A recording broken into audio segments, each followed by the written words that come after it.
श्रोतेहो नमस्कार. आपण श्रवण करत आहात श्री शिवमहापुराण भाग 31. मागील भागामध्ये आपण शिवमहापुराणामधील रुद्रसंहितेतील चतुर्थ खंडातील अंतिम अध्यायांचे श्रवण केले. आजपासून रुद्रसंहितेतील पंचम खंडाला सुरुवात होत आहे. आज या भागामध्ये आपण अध्याय 1 ते 5 या दरम्यानचा सर्व कथाभाग श्रवण करूयात. चला तर सुरुवात करूयात. शिवमहापुराण भाग 31. नारदजी पुढे ब्रह्माजींना विचारू लागले. ते म्हणाले, हे प्रभू, तुम्ही मला कुमार कार्तिकेय आणि गणेशांचे सर्व पाप नष्ट करणारे चरित्र सांगितले. आता कृपया मला भगवान शिवांचे चरित्र सांगा, ज्यामध्ये त्यांनी देव आणि लोकांच्या कल्याणासाठी या पृथ्वीवरील सर्व दुष्ट राक्षसांचा वध केला आणि त्याचबरोबर महादेवांनी एकाच बाणाने 3 नगरांचा नाश केला, तीही कथा मला सांगा. त्यावर ब्रह्माजी म्हणाले, हे नारद, फार पूर्वी एकदा व्यासजींनी सनत कुमारांना या विषयावर विचारले होते. त्यावेळी त्यांनी जी कथा सांगितली तीच कथा आज मी तुला सांगतो. तारकासुराचा वध भगवान शिवांचा पुत्र कार्तिकेयांनी देवतांच्या रक्षणासाठी केला. तेव्हा तारकाक्ष, विद्युन्माली आणि कमलाक्ष या 3 पुत्रांना खूप वाईट वाटले.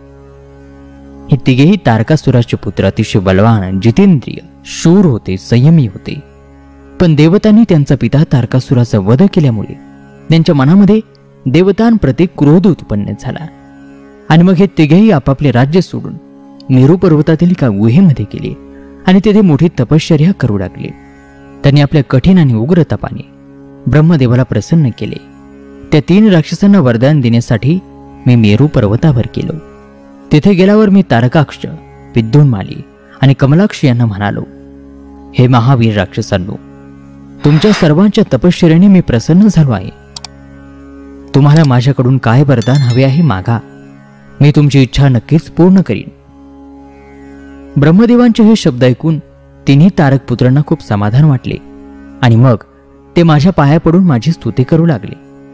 त्यानंतर ते म्हणाले, हे जगनिर्मात्या, जर तुम्ही आमच्यावर खरोखरच प्रसन्न असाल तर आम्हाला अमर होण्याचे वरदान द्या. कोणताही प्राणी आम्हाला मारण्यासाठी सक्षम नसावा. आम्हाला हवे असल्यास आम्ही कोणालाही मारू शकू.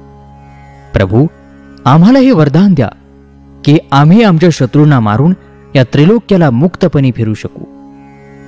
आमच्या केसालाही कोणी धक्का लावू शकणार नाही असं वरदान द्या. तारकपुत्रांचे असे बोलणे ऐकून मला ब्रह्मदेवाला त्रिलोकनाथ भक्तवत्सल भगवान शिवांचे चरण आठवले आणि मी म्हणालो, हे राक्षसांनो, निसंशयपणे तुमच्या या तपश्चर्येने मी प्रसन्न आहे.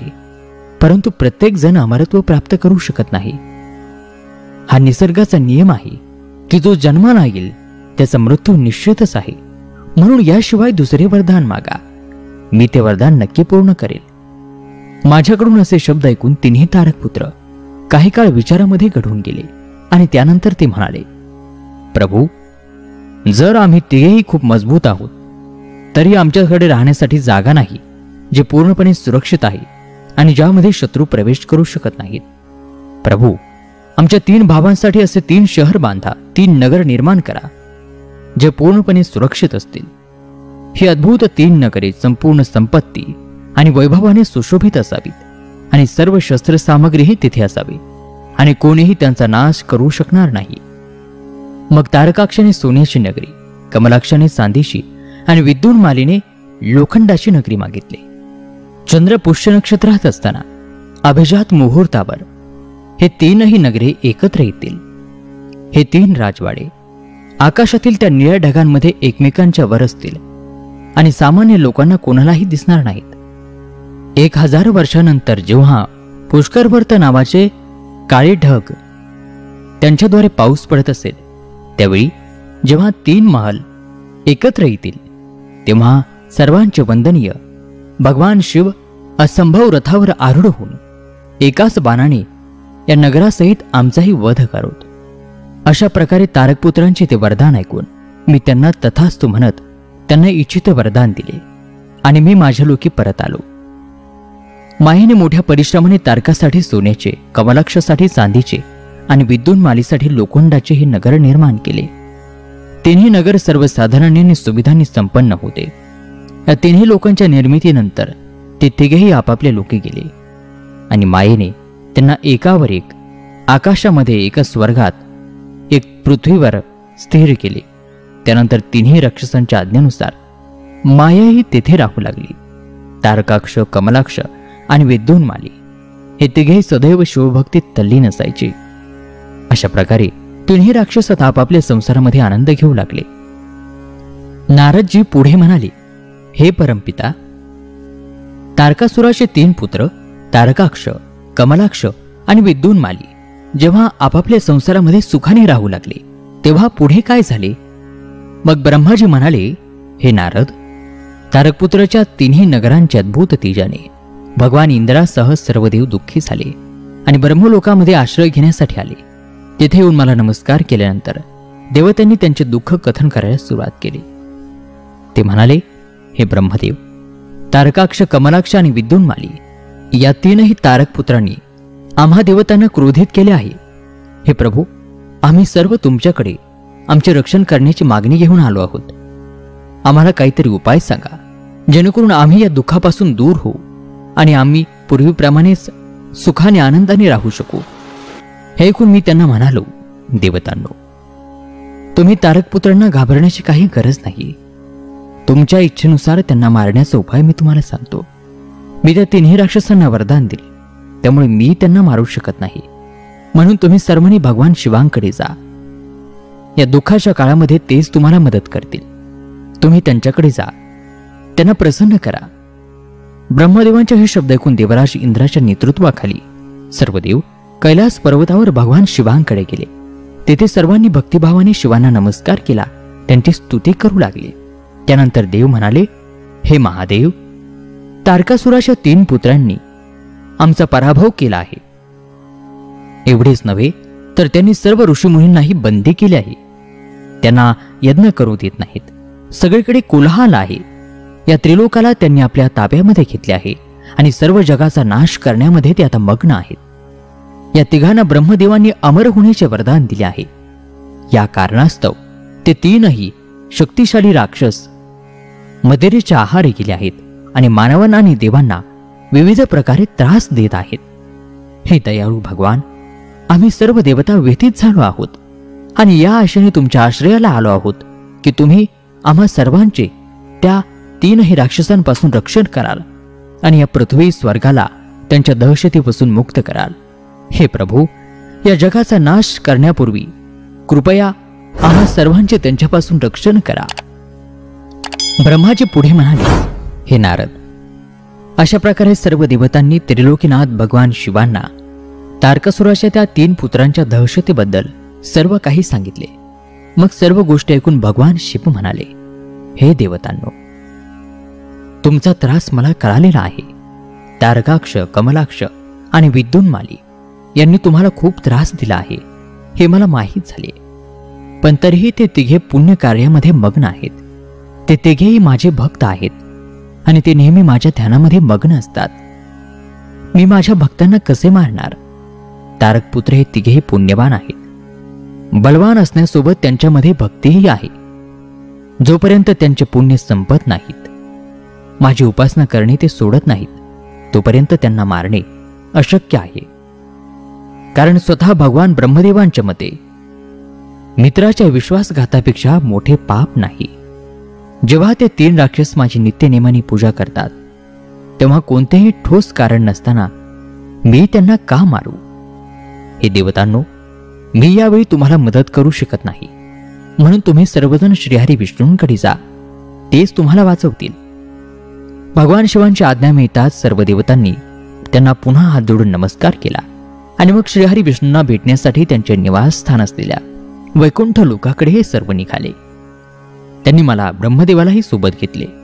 वैकुंठ लोकामध्ये गेल्यावर सर्व देवतांनी श्रीहरींची भक्तिभावाने आराधना केली आणि भगवान शंकरांनी सांगितलेल्या सर्व गोष्टीची त्यांना माहिती दिली. देवतांचे हे बोलणे ऐकून श्रीहरी विष्णू म्हणाले, हे देवतांनो, जेथे सनातन धर्म आणि भक्ती आहे तेथे असे करणे योग्य नाही हे खरे. मग देवांनी विचारायला सुरुवात केली की भगवान, आता आपण काय करावे? आमचे दुःख कसे दूर होईल? प्रभू, त्या तारक पुत्रांना मारण्यासाठी तुम्ही त्वरित काहीतरी उपाय शोधून काढा, नाहीतर आम्ही सर्व देवता अकाली मरण पावतोल. प्रभू, त्या 3 राक्षसांनी सनातन धर्मापासून दूर होऊन अनैतिकतेचा मार्ग स्वीकारावा म्हणून तुम्ही असे उपाय करा. त्यांचा वैदिक धर्म नष्ट होऊन ते त्यांच्या इंद्रियांच्या ताब्यात येऊत, ते दुष्ट होत आणि सर्व चांगले आचरण त्यांचे संपुष्टात येऊ. मग देवतांची प्रार्थना ऐकून भगवान श्रीहरी विष्णू क्षणभर विचारामध्ये गढून गेले. त्यानंतर ते म्हणाले, तारक पुत्र, हे स्वतः भगवान शिवांचे भक्त आहेत, परंतु तरीही तुम्ही सर्वजण माझ्या आश्रयाला आला आहात, तेव्हा मी तुम्हाला निराश करणार नाही. मी नक्कीच तुमची मदत करेन. तेव्हा श्रीहरी विष्णूंच्या मनात यज्ञांचे स्मरण झाले. त्याचे स्मरण होताच यज्ञलोक तात्काळ तेथे प्रकट झाले. तेथे श्रीहरींना वंदन करून त्यांनी विचारले, प्रभू, तुम्ही आम्हाला इथे का बोलावले आहे? तेव्हा श्रीहरी हसले आणि म्हणाले, आम्हाला तुमची मदत हवी आहे, म्हणून आम्ही तुमची आठवण केली. तेव्हा ते देवराज इंद्रला म्हणाले, हे देवराज, तू त्रैलोक्याच्या गौरवासाठी यज्ञ कर. तारक पुत्रांच्या 3 नगरांचा नाश यज्ञाद्वारेच शक्य आहे. भगवान श्रीहरी विष्णूंचे हे शब्द ऐकून सर्व देवतांनी आदरपूर्वक श्रीहरी विष्णूंचे आभार मानले आणि त्यांना नमस्कार करून ते यज्ञ देवतेची स्तुती करू लागले. त्यानंतर त्यांनी मोठा यज्ञ केला. त्यांनी मोठ्या भक्तिभावाने यज्ञविधी सुरू केला. यज्ञ अग्नी प्रज्वलित करण्यात आला. यज्ञ संपल्यानंतर यज्ञकुंडातून हजारो महाकाय भूतांचा समूह बाहेर पडला. त्यानंतर कालाग्नी, रुद्र आणि कालसूर्य असे विविध रूप धारण केलेल्या त्या भूतांनी भगवान विष्णूंना नमस्कार केला. त्या भूतांना आज्ञा देऊन विष्णूजी म्हणाले, हे भूतगणांनो, दैवी कार्य पूर्ण करण्यासाठी तुम्ही जा आणि त्रिपुरास नष्ट करा. भगवान विष्णूंची आज्ञा घेऊन भूत आणि राक्षस त्रिपुराच्या त्या सुंदर नगरीकडे निघाले. जेव्हा त्यांनी त्रिपुरा शहरात प्रवेश करण्याचा प्रयत्न केला, तेव्हा तेथील तेजाने ते जळून राख झाले. उरलेली भूते भगवान विष्णूंकडे परत आली आणि श्रीहरींना याची माहिती दिली. जेव्हा भगवान विष्णूंना या घटनेची माहिती मिळाली, तेव्हा ते अत्यंत चिंतित झाले. मग त्यांनी देवतांना समजावले की त्यांनी आपली चिंता सोडून आपापल्या लोके जावे. मी याचा विचार करेन आणि तुमच्या फायद्यासाठी शक्य तितके अवश्य काम करेन. तारकाक्ष, कमलाक्ष आणि विद्युन्माली या 3 राक्षसांना मी शिवभक्तीपासून दूर करण्याचा प्रयत्न करतो, तरच त्यांच्यावरती विजय मिळवणे शक्य होईल. त्यानंतर मग श्रीहरींना नमस्कार करून सर्व देव आपापल्या लोकी परत आले. ब्रह्माजी पुढे नारदांना म्हणाले. तेव्हा भगवान श्रीहरी विष्णूंनी आपल्या आत्म्याच्या तेजाने अत्यंत तेजस्वी एक मायावी पुरुषाला प्रकट केले. त्याचे मुंडन करण्यात आले. त्यांनी अतिशय घाणेरडे कपडे घातले होते. त्याच्या हातामध्ये एक लाकडी वाटी होती आणि दुसऱ्या हातामध्ये झाडू होता. त्याने चेहऱ्याभोवती कपडे गुंडाळलेले होते. व्याकुळ स्वरामध्ये त्याने श्रीहरींना प्रणाम केला आणि विचारले, हे भगवान, माझ्या उत्पत्तीचा उद्देश काय आहे? देवा, मी कोण आहे? तेव्हा श्रीहरी विष्णू म्हणाले, हे वत्सा, तू माझ्या देहातून जन्माला आला आहेस, म्हणून तुला अर्यह नावाने ओळखले जाईल. मी तुला एक विशेष कार्यासाठी निर्माण केले आहे. तू फार मायावी आहेस. असे एक शास्त्र रचले पाहिजेस ज्यामध्ये 16,000 श्लोक असतील, ज्यामध्ये वर्णाश्रम धर्माची माहिती असेल आणि ज्यामध्ये अपभ्रंश शब्द आणि कर्मविवाह देखील स्पष्ट केले जातील. भगवान विष्णूंचे हे शब्द ऐकून अर्यहने त्यांना प्रणाम केला आणि म्हणाला, आता माझ्यासाठी काय आज्ञा आहे? तेव्हा श्रीहरींनी त्याला मायेने लिहिलेले अद्भुत शास्त्र शिकवले, ज्याचा सार असा होता की स्वर्ग आणि नरक येथेच आहेत, त्यांचे वेगळे अस्तित्व नाही. तेव्हा विष्णूंनी अर्यहाला आज्ञा केली की जा आणि सर्व राक्षसांना शास्त्र शिकव, त्यांची बुद्धी भ्रष्ट कर. अशा प्रकारे या शास्त्राचे पठण केल्याने त्रिपुरामध्ये तमोगुण वाढेल, जो त्यांच्या नाशाचे कारण सिद्ध होईल. माझ्या कृपेने तुझ्या धर्माचा विस्तार होईल. त्यानंतर तुम्ही वाळवंटात राहाल. कलियुग आल्यावरच तुमचे काम पुन्हा सुरू होईल. असे बोलून श्रीहरी विष्णू अंतर्धान पावले. त्यानंतर भगवान विष्णूंच्या आज्ञेनुसार अर्यहाने आपले अनेक शिष्य बनवले आणि त्यांना तेच मायामय शास्त्र शिकवले. विशेषतः त्यांचे 4 शिष्य होते. त्यांना कृषी, पट्टी, कैर्य आणि उपाध्याय असे नाव दिले. ते 4 शिष्य आपल्या गुरुप्रमाणेच वागणारे होते. त्यांचा एकच धर्म होता, दांभिकता. घाणेरडे कपडे घालून नाकाला कापड बांधून इकडे तिकडे फिरत असत. एक दिवशी अर्यह आपल्या 4 शिष्यांना घेऊन त्रिपुरा शहराकडे निघाला. तेथे पोहोचल्यावर त्याने भ्रम पसरवण्याला सुरुवात केली. परंतु भगवान शिवांच्या कृपेने त्या त्रिपुरीमध्ये त्यांच्या भ्रमाचा काहीही परिणाम होत नव्हता. तेव्हा तो व्याकुळ झाला आणि त्याने भगवान विष्णूंचे स्मरण केले. भगवान विष्णूंना अलौकिक गतीने सर्व काही माहीतच होते. भगवान शिवांचे ध्यान करत असताना, हे नारद, भगवान विष्णूंनी तुझे स्मरण केले. तुझ्या गुरुचे स्मरण होताच तू लगेच त्यांच्या सेवेत रुजू झालास. त्यांना नमस्कार करून तुला स्मरण करण्याचे कारण विचारले. तेव्हा श्रीहरीने तुला अरिह आणि त्यांच्या शिष्यांसह त्रिपुरा नगरात प्रवेश करण्याची आज्ञा केली आणि त्यातील जे रहिवासी आहेत त्यांना मोहित करून त्यांना या मायेने भरलेल्या शास्त्राचा उपदेश द्या. आपल्या प्रिय भगवान श्रीहरींच्या आज्ञेचे पालन करून तू त्या देशद्रोही ब्राह्मणांना सोबत घेऊन त्रिपुरा नगराकडे निघालास. तिथे गेल्यावर तुम्ही मग तारकाक्ष, कमलाक्ष आणि विद्युन्माली या त्रिपुरा स्वामींना भेटला आणि त्या भ्रामक शास्त्राची स्तुती करू लागले. तुम्ही त्यांना सांगितले की तुम्हाला या शास्त्रातून शिक्षण मिळते. हे जाणून त्या त्रिपुरी स्वामींना फार आश्चर्य वाटले आणि मग ते त्या भ्रामक शास्त्राच्या मोहाने मोहित होऊ लागले. मग त्यांनी अरिहाला आपला गुरु बनवून त्याच्याकडून दीक्षा घ्यायला सुरुवात केली. हे पाहून त्रिपुरातील इतर रहिवाशांनीही त्या शिष्यांकडून आणि गुरूंकडून दीक्षा घेण्यासाठी सुरुवात केली. नारदांनी पुढे विचारले, हे ब्रह्मदेव, त्या 3 अत्यंत शक्तिशाली राक्षस राजांना त्या मायावी आणि दांभिक अरिह आणि त्यांच्या शिष्यांकडून शिक्षण मिळाले तेव्हा तिथे काय झाले? त्या मायावी मनुष्यांनी काय केले? तेव्हा ब्रह्माजी म्हणाले, हे नारद, त्रिपुराच्या राजानेच त्या मायावी शास्त्राची दीक्षा घेतली तेव्हा तेथील प्रजा का नाही घेणार? अरिहन म्हणाला, माझे ज्ञान हे वेदांताचे सार आहे. हे अनादी काळापासून चालत आलेले आहे. यामध्ये कोणताही विषय किंवा कृती नाही. आत्म्याचे शरीराशी असलेले सर्व बंधन केवळ भगवंताचे आहेत. देवासारखा पराक्रमी कोणीही नाही. ब्रह्मा आणि विष्णू आणि महेश या सर्वांना अरिहन म्हणतात. वेळ आली की तिघेही लीन होतात. आत्मा एक आहे. मृत्यू प्रत्येकासाठी सत्य आहे. मृत्यू प्रत्येकासाठी शाश्वत आणि निश्चित आहे. म्हणून आपण कधीही हिंसाचार करू नये आणि नेहमी अहिंसेचा मार्ग अवलंबावा. अहिंसा हा परमधर्म आहे. एखाद्याला दुखावणे हे मोठे पाप आहे. त्यामुळे दुर्बल आणि असुरक्षितांना कधीही त्रास देऊ नये. इतरांना क्षमा करणे हा सर्वात मोठा गुण आहे. म्हणून मनुष्याने नेहमी अहिंसेचा मार्ग स्वीकारला पाहिजे. हिंसा आणि लढाईचा मार्ग आपल्याला नरकामध्ये घेऊन जातो. त्यामुळे कोणालाही धमकावू नका. नेहमी नम्रपणे वागा. भुकेल्यांना अन्न द्या, रुग्णांना औषधे द्या आणि विद्यार्थ्यांना ज्ञानदान करा. भक्तिभावाने पूजा करा. दिखाऊपणाची गरज नाही.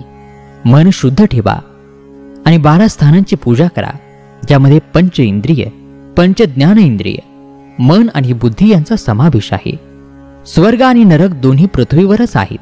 म्हणून आपल्या प्रियजनांच्या इच्छांना आधार घेऊन विनाकारण त्रास देणे पूर्णपणे चुकीचे आहे.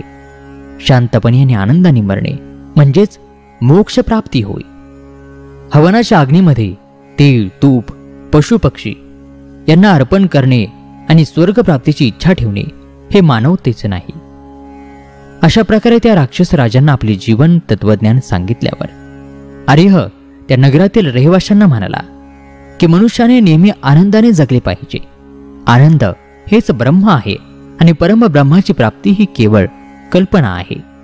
म्हणूनच मी म्हणतो की जोपर्यंत तुमचे शरीर निरोगी आणि सक्षम आहे तोपर्यंत तुमच्या आनंदाचा मार्ग शोधा आणि त्याचे अनुसरण करा.